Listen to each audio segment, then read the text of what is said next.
دلوقتي انت هتبحري لاوحش مكان في العالم، مكان ما فيهوش لا حب ولا سعاده ولا نور.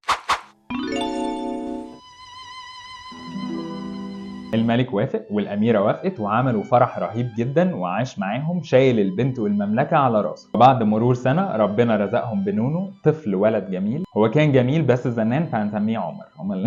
هم اللي اسمهم عمر بيبقوا كده. خلال الوقت ده كله الأمير ولا مرة رجع زار مملكته من ساعة ما مشي، ولكن كان دايما بيبعت لهم جوابات أول بأول بيحكي فيها أخباره للملك وأهل المملكة عن قد إيه هو مبسوط في الجواز، وإن عروسته ما شاء الله عليها بلسم تتحط على الجرح يطيب، ما شافش طيبة وأخلاق كده، وإن ربنا كرمهم ورزقهم بمولود. بعد 3 سنين على وصول وولادة ابنهم عمر، الامير جاله خبر وفاة الملك ابوه. واضح ان احساس الملك ما كانش في محله، او هم الرجاله كده يعني بيجيله شويه برد يقول لك بموت.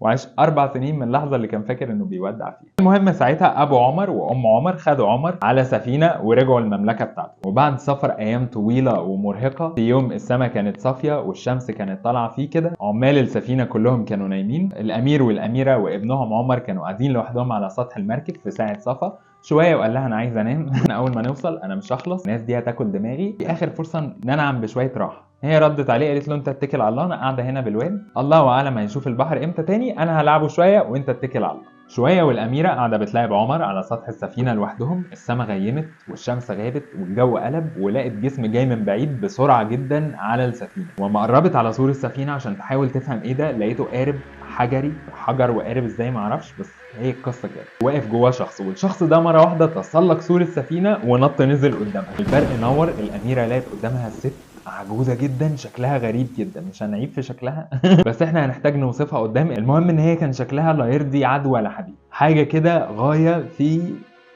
غياب الجمال، عدم وجود الجمال. من الرعب والصدمة وشكل الست المخيف، الأميرة بالواد عمر اتسمروا مكانهم. الست قربت على الأميرة وهي بتقول طلاسم كاد تكون مش مفهومة بالنسبة للأميرة، ومرة واحدة شدت الأميرة عليها وقالت لها دلوقتي انت هتبحري لحد ما توصلي لأوحش مكان في العالم، مكان ما فيهوش لا حب ولا سعادة ولا نور.